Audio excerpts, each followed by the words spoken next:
There was a big argument on inside the NBA last night. Shaquille O'Neal tried to defend Jimmy Butler, Shaq, Barkley, and Kenny Smith, and eventually Ernie were like, bro, what you doing? But this got pretty heated, and it's a bad look for Shaq to some degree because I just disagree with him. But I think mostly it's a bad look for the NBA. We're going to play this in context.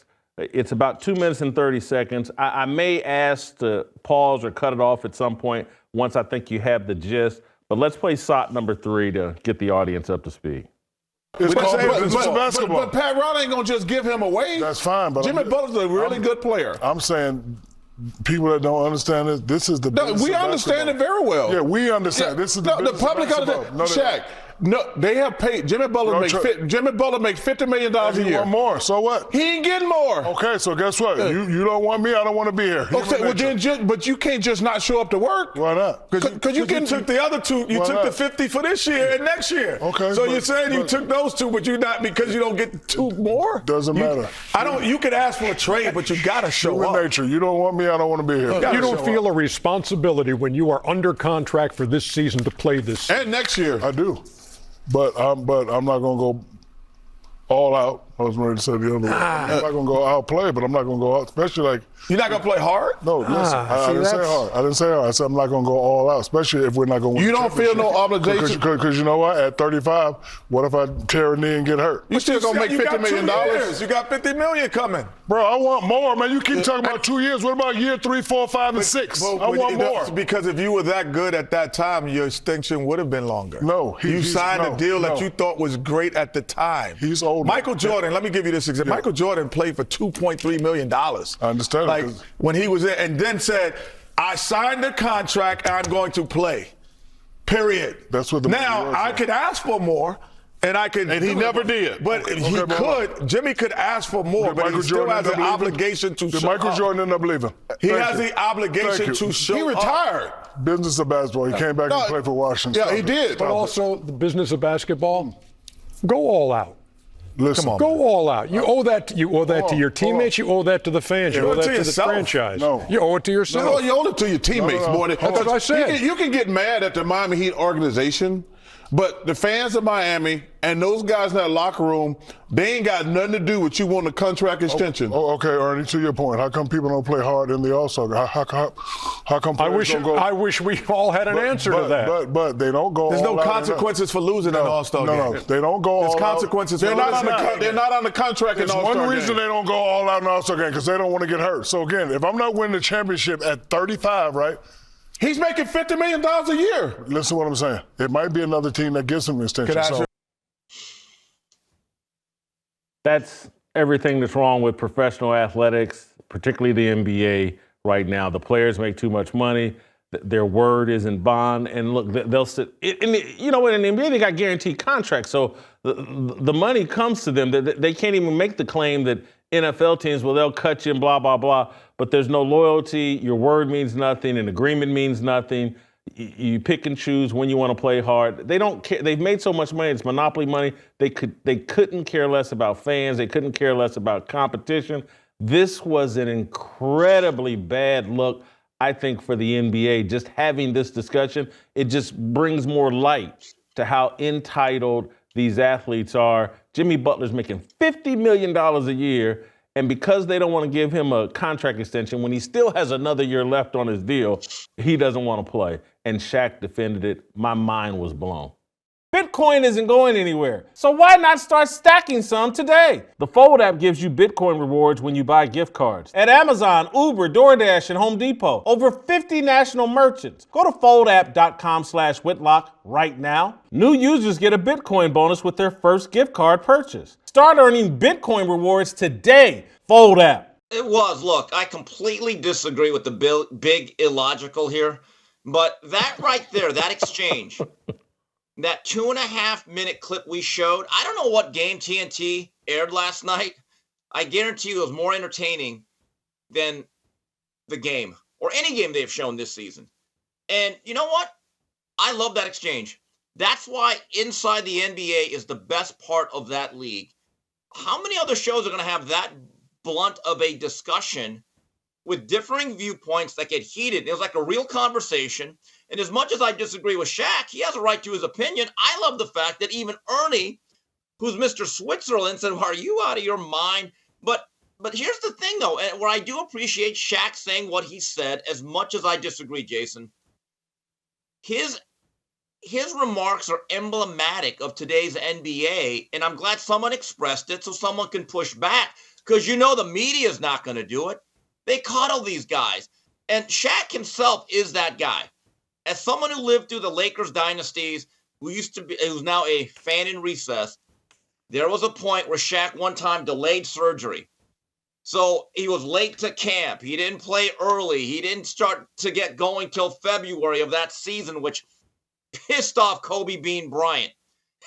And Shaq's explanation for delaying the surgery was, well, that's my summer, and that's company time. Company time! With what they're paying athletes nowadays, there is no such thing as company time. And also, Jason, I believe it was the preseason of his final year as an LA Laker. So that had to be 2003, 2004. I think he got the sense that the Lakers are going to move on without me. Kobe is going to be their future. I'm on borrowed time. And he was not happy about it. And there's a famous story. He throws down this emphatic dunk. Jerry Buss, God rest his soul, was somewhere in that front row. And he said, hey, pay me my money, you mother. Now, it's his way of saying, hey, if you don't pay me what I want or give me what I want, you're going to get about 97% of me, not 100. But when we had that discussion, Jason, a couple of weeks ago, is Shaq a top 10 player? That underlying attitude, that right there is, in my view, what keeps him out. He did not maximize his ability because of that attitude. I'm so glad you made that point. And I know they had a limited amount of time. That segment, we played 2.5 minutes. Let's say the segment went 4 minutes or whatever. That's a limited amount of time. But if they were to continue that conversation, I would hope someone would make the point that you just made and bring up the history that you just made. Like, hey, Shaq, this kind of happened to you at the end of your Laker career, and there were questions about your effort from Kobe and everybody, and people kind of got frustrated. And Shaq, you do realize that you would be in the GOAT conversation if you didn't have Jimmy Butler's attitude. And so I appreciate you representing Jimmy Butler's attitude and being authentic to who you were as a player, but let's weigh the cost of that.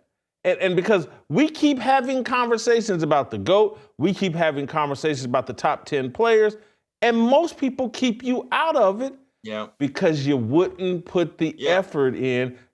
And Shaq, maybe Shaq doesn't live with that regret because he's made so much money, he's so popular, he's such a influential celebrity or whatever, but again, and please forgive me for in any way analogizing myself to Shaq, but it is a regret that I live with about my college career. I had a horrible attitude my first 2 years.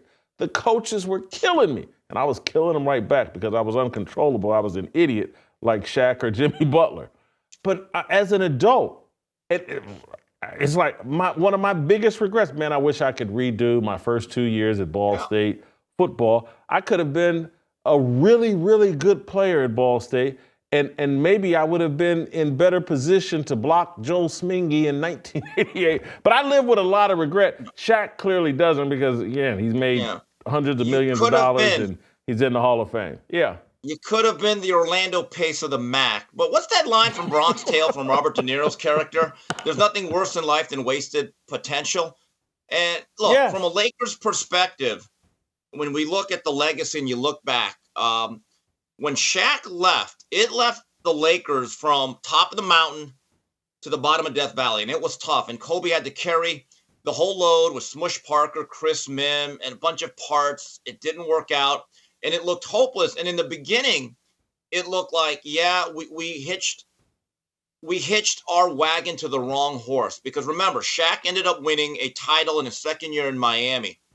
And that became the big thing, is who was more important, Kobe or Shaq? Did the Lakers make the right decision? Fast forward, starting with that Pau Gasol trade in the 07-08 season, where they made 3 straight finals, winning 2, I can guarantee you the overwhelming majority of us Laker fans said we made the right choice. We got the guy that was younger, but was also more passionate, and this is the key word, professional. It matters. And I have to admit, I was wrong, because in real time, when all that was going on, I was always on Shaq's side. Yeah. Always. Any riff I had with Kobe, it really started there, because I thought he should have handled Shaq in a different way. And thought he ran him out and thought he should have babied, pampered Shaq a little bit more. But in retrospect, I was wrong and Kobe was right. And the Lakers did make 3 finals, win 2 championships without Shaq, and Kobe was right. He's like, hey, man, turn this thing over to me like the Chicago turned things over to Michael Jordan, put the piece around. Kobe was right. I was wrong. Shaq is wrong here. Bad look for the NBA. Help us grow the Fearless Army. Pound that like button, subscribe to the channel, and share this video with all your fearless friends.